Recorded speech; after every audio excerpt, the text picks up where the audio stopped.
好，我是小米，又到了每月最爱的时间了。那平常我们最爱单元通常都会在房间里拍嘛，因为我想说会比较闲聊家居的感觉。但是因为最近天气实在是太差了，像我拍这部片的前半小时吧，就是才刚下完大雷雨，天气不是很好，好险现在光线有好一些些，所以我就换到这个比较久没有出现过的场景。好，那重点不是这个，重点是先恭喜大家放暑假啦，学生们。然后还有这支影片上线的时间应该是指考当天，现在应该还有指考吧？我距离学生有点久了，应该是指考当天。那也祝各位考生顺利。好，那这次6月最爱呢，内容一样很丰富，然后也有很多人很想问我的一个东西的心得，也会分享在里面。OK， 那我们就开始吧。首先，第一样来分享的是娇兰的花草水与香氛系列的淡香水。老实说，我本来没有特别注意到这个系列，大家跟我一样应该比较熟知的是小黑裙系列的香氛嘛。那直到我前阵子参加他们家的新品活动，就是有一些彩妆啊、保养啊、香氛，那时候这个香氛就摆了一整排可以试闻，然后我就一瓶一瓶去闻，闻到最后，我闻到这个味道，我非常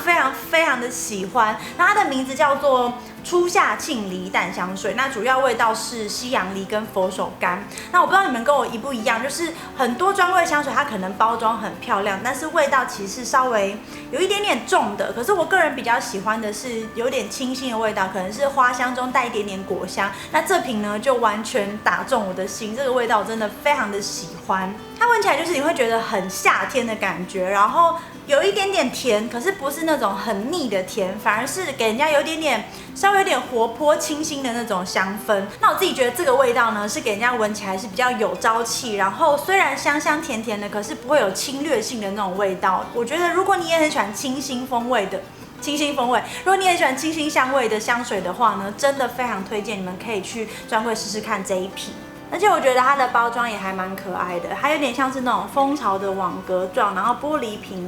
然后里面是这样直接打开的。这一瓶是75ml。在第二样呢，要分享的是 Kiehl's 的精油果冻面膜。那这款面膜呢，如果你有 follow 我的 Facebook 的话，就知道其实我一开始是跟他们家是合作，他们是邀请我试用，就用了之后我太喜欢了，我把本来一开始都用完之后，我上礼拜去韩国出差的时候，我又在机场买了2盒囤货。那这款面膜呢，它里面是这样子，这是外包装，然后1盒里面只有4片。那台湾专柜售价我记得是1000块吧，我在机场是买850。如果你有去坐飞机在免税店买的话，会稍微便宜一点点。那接下来如果我要囤货的话，我应该会是周年庆买会比较划算，因为其实严格来说，它单片价格并不算很便宜。那里面就是这样子一片的片状面膜，这样看你们比较清楚，它有分成上下2部分，然后颜色真的就是这一种有点芥末黄色的。那这款面膜它的材质很特别，一般都是那种比较偏向纤维布嘛，那它会比较像是有点弹性的果冻的感觉。然后你敷上去的时候啊，很多面膜不是都会觉得很湿很黏吗？但是呢，它很贴在脸上，可是不会黏，而且完全不会这样滴滴答答滴的衣服啊，或者地上都是不会，就是很干爽的一个面膜。那你刚刚一开始敷的时候会觉得说，我脸上到底有没有精华吸收进去？你撕下来的时候，你会觉得那一块果冻是很干爽的。可是你脸上啊，真的会有发光的感觉，我不知道怎么样形容那种神奇的感觉。因为其实这个面膜我不算到很常用，但是我只要有重要场合之前，我前一晚上都会敷它。像我这次去韩国有拍杂志内页的通告嘛，所以我前天一晚就敷它。就算我去韩国那段期间很累啊，或者是很晚睡不好，就是你隔天气色还是看起来很好。像我那天在韩国化妆的时候，他们编辑看到我就说，你的皮肤气色怎么看起来那么好？殊不知其实我前一晚是可能很晚睡或是没睡好的状态。所以这个面膜我自己是非常喜欢的，也推荐给身边很多的人。但是因为这个面膜价格真的比较没有那么可爱一点，所以我觉得在重要场合的前一晚敷，就是当做急救面膜的效果就很棒了。在第3样呢，要分享的是屈臣氏的压边化妆棉。那其实这已经是我的第6盒了，因为它是3盒卖的嘛。那时候我在想说6月最爱要分享什么的时候，就突然想到说，对耶，我还没有分享过我的化妆棉。然后它其实已经剩一点点了，我赶快来拍片，不然就要见底要去补货了。那其实我本来用的是丝花的，就是浅蓝色的那一盒。但是因为我长期下来，我化妆棉用量非常非常的大，我除了每天的上妆卸妆之外啊，我可能还要去试一些彩妆，所以我就很常会用到化妆棉。我就想说有没有可以更便宜一点的选择，我就去挑了这个屈臣氏的压边化妆棉来试用看看。那用了之后呢，我自己其实是还蛮喜欢的。它是一盒100片，然后通常会是3盒一起卖，好像差不多85块吧，就是价格是非常可爱的。那它里面一片是长这个样子，它所谓的压边就是侧边两边会有把它压起来，然后这边也是这样子，稍微让固定住。所以你在就是你不管是倒一些化妆水啊、卸妆产品的时候，它比较不会从旁边溢出来，或者是那个棉花会 Q K 有没有？那厚度呢，其实不算厚，大概就是这样子。薄薄的。那这款化妆棉呢，我就是主要会拿来卸眼唇、全脸，然后还有沾湿化妆水去用擦拭的方式。那其实如果要跟丝花比的话呢，丝花的柔软度我觉得还是比较好，就是它的触感会比较好。然后因为丝花是旁边也没有压边的嘛，所以它比较不会去摩擦到你的肌肤。不过我自己在使用的时候，我自己是会用手指把旁边两边的压边这样挡住，所以我在擦的时候其实是那个边边不会去摩擦到我的脸的，所以这个摩擦度的部分我觉得是还好。然后再来就是丝花的化妆棉比较厚一点点，所以我觉得如果要省化妆水的话，我觉得这个会稍微再省一点点。那如果你追求的是真的超级就是完全让肌肤是不要有任何摩擦感的话，我会推荐你们可以去看看这个 Hallubiyong 的化妆棉，这个就是我用过史上最柔、最舒服，然后敷上去会觉得不是敷上去，就是你在擦的时候会觉得脸非常非常放松的一款化妆棉，这是我用过史上最舒服的一款化妆棉。但是如果你也是想要走一个比较经济实惠的话，你们可以参考这个屈臣氏的这个压边化妆棉。接下来第4样要分享的是 Maybelline 的超持久雾感液态唇膏哦，这个已经熟到我完全不用再看一下它的名字怎么讲，就是直接可以很顺的讲出来。那我在前几支影片有分享过它的试色影片跟我的心得，所以我就不多说了。但是因为我真的非常非常喜欢，所以我其实很少会把一些合作的东西放在最爱单元，因为最爱单元我会尽量是分享比较不一样的东西，或者是可能更生活一点的内容。但是因为这款唇彩真的最近太常擦它了，就是如果你们看到我很多 IG 的照片啊，或者是最近的一些影片，我都很常擦这支唇膏，因为我个人真的是很喜欢它的那种不需要补妆，然后持久度，然后你吃东西也不会沾得到处都是的那些特性。那我这边就顺便提一下关于这支唇彩，那时候我发影片大家会有的一些疑问，就是第一个是他们会觉得很黏，那黏的这个我觉得还蛮主观的，因为我自己觉得它是的确稍微会有一点点黏，如果你要这样子，那你会感觉它是有点黏感的。可是像我这样正常的讲话状态，你没事应该不会一直这样抿嘴唇吧？如果你是一个很会抿嘴唇的话，不要买这一支。但是如果你只是正常的讲话啊、喝东西、吃东西的话，其实我觉得它的黏感是还好的。再来第二个，很多人会说这款唇彩非常的难卸，那我必须要说，它不管是用卸妆油、卸妆水，它都没有办法卸得很干净。但是呢，你只要用眼唇卸妆，它就可以卸得非常干净，而且不会染唇，就是不像有一些持久的染唇，你还要这样子卸老半天，然后一直湿敷它才可以真的就是卸除干净。没有，它用眼唇卸妆就超级无敌好卸。像我用妮维雅的卸妆，那时候我一次试了12个颜色哦，它都没有染唇在我嘴上，是我试色就是最顺利的一次。所以大家如果去靠柜试的时候，你不要去因为开价一般都是会附一些可能卸妆油或是卸妆水，然后你就会觉得这款唇彩很难卸。没有，它一定要搭配眼唇卸妆，它就会非常的好卸。那其他要注意的一些事项，反正你们有兴趣的话，可以去看我之前的试色影片，我把影片放在上面。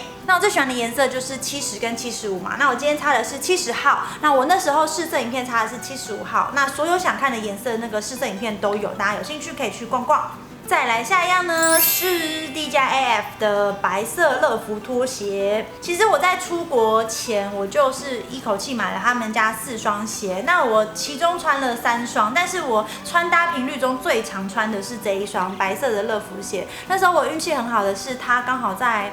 5折吧。对，应该是5折，然后我就一口气买了4双，因为都是买那种很基本款的这种拖鞋啊、凉鞋，或者是那种绑带跟鞋。那这一双，因为我出国穿的时候太多人问我了，所以我就赶快来跟你们分享我的心得。好，这样大家今年比较清楚。它其实从这边看呢，就是很简单的乐福鞋样子，可是因为它后面是做拖鞋，所以穿脱非常的方便。那它颜色非常多，我挑的是这个米白色，我觉得会比较适合夏天的那种浅色或比较缤纷的穿搭。那这双穿起来呢是非常非常的舒服。我挑的尺寸是跟我本来一样，我是37号23版，那穿起来是很刚好的。那它侧面是大概有个2公分的跟，所以会稍微微微的修饰你的腿部线条。这双是我近期就是不知道搭什么，然后或是想要穿的方便的时候，我就会穿这种鞋。像坐飞机的时候，我很喜欢穿这种鞋，因为你脚可以放松的状态。如果你坐飞机穿的是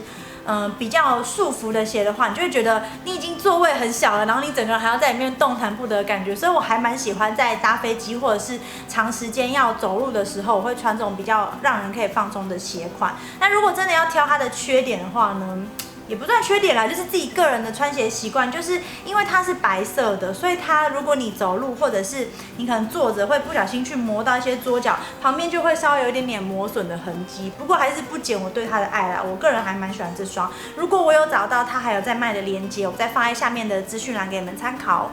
再来下一样呢，是我近期真的非常常用的一个手机 App， 就是 Uber Eats。因为呢，我今天如果工作没有出门的状态，我常常一忙起来是一整天都会待在家里，在电脑前的。那有时候呢，你就会觉得吃饭时间到了，可是你可能还要再花时间稍微梳洗一下出门，或者是家里附近东西已经真的吃得很腻的时候，我就会觉得 Uber Eats 真的就是一个懒人宅男宅女们的救星，而且它其实主要是你搜寻你家的地址之后啊，你可以去看看，它会推荐很多周边的餐厅，像我家这个位置其实可以叫到还蛮多不同的餐厅的，而且还会一直在更新。那你就可以直接看你想要吃什么。这真的不是业配，但是我最近真的太常叫它了，我就觉得说这怎么可以这么方便啊？然后它会帮你分类说，你今天想要吃什么类型的餐厅，然后它也有很多小吃、早餐等等。然后它上面也有分类说，时间是多久内可以送到，有些距离比较近的，它会说20分钟内可以送到，然后有些比较远的可能要30、40分钟。那你就可以根据你当下饿的状态去决定，像我很饿的时候，我就会挑那种很快送到的。然后我觉得它很棒的是，它会一直更新餐厅。像我最近看到新的，就是像有 Isaac， 就是韩国那个早餐店。我那时候一看到它，就是眼睛一亮，就是因为我这次去韩国没有吃到，然后我回来的隔天一早就叫那个早餐来吃，就是满足一下我没有吃到这个早餐的那个失落感。然后还蛮多一些有名的餐厅都可以吃到，比如说麻善堂啊、好滴啊。甚至有些麦当劳什么都可以点得到，反正就是我最近只要一忙起来没有时间出门吃饭的话，我就会叫 Uber Eats， 所以就跟你们分享，你们可以下载来看看你家附近有没有很多餐厅的选择。如果有的话，我觉得真的会上瘾因为这太方便了。最后一样呢，要分享的是一个3C 产品，是 Canon 的 M50相机。这台呢，我之前在 Instagram 有简单分享，说我买了这台它的心得，然后就很多人想知道我后续使用的状况怎么样，所以我就快速来跟你们分享我用的感受，然后还有它的一些特性等等。那我当初会想要买这台，是因为我需要一台出门方便携带，然后拍照跟录影效果都不错的小相机。像你们现在看到这个影片的相机是 Canon 的80D， 它是比较属于中阶的单眼，就是它的体型其实对我来说长时间背下来还是有一点重的，而且它比较没有那么好自拍，就是我比较没有那么好拿着相机录自己。那时候我在越南出国前，我就去逛了 Canon 他们的专柜 Canon 的品牌的柜位，然后我就想说挑了一台我自己比较喜欢的相机。那你可能会想说，为什么我不是去相机店挑不同的品牌，而是直接去 Canon？ 是因为我自己私心啦，我是 Canon 他们家的忠实粉，就是我的相机几乎都是 Canon 的，不是几乎，现在目前的相机都是 Canon 的，因为我很喜欢他们家的发色，就是你现在看到我这个脸的这种肤色啊、颜色状态，是我个人很喜欢的，所以那时候我就毫不犹豫，直接是去他们家挑我想要的机型号。那这款 M50算是还蛮新的，应该是今年才出的款式。然后呢，它是属于可以换镜头的小单眼。迷你单眼，就是它可以换你想要的那种变焦啊、定焦镜头。然后呢，它有符合女生一般喜欢的，就是翻转荧幕。翻转荧幕很方便的是，如果你今天要录自己，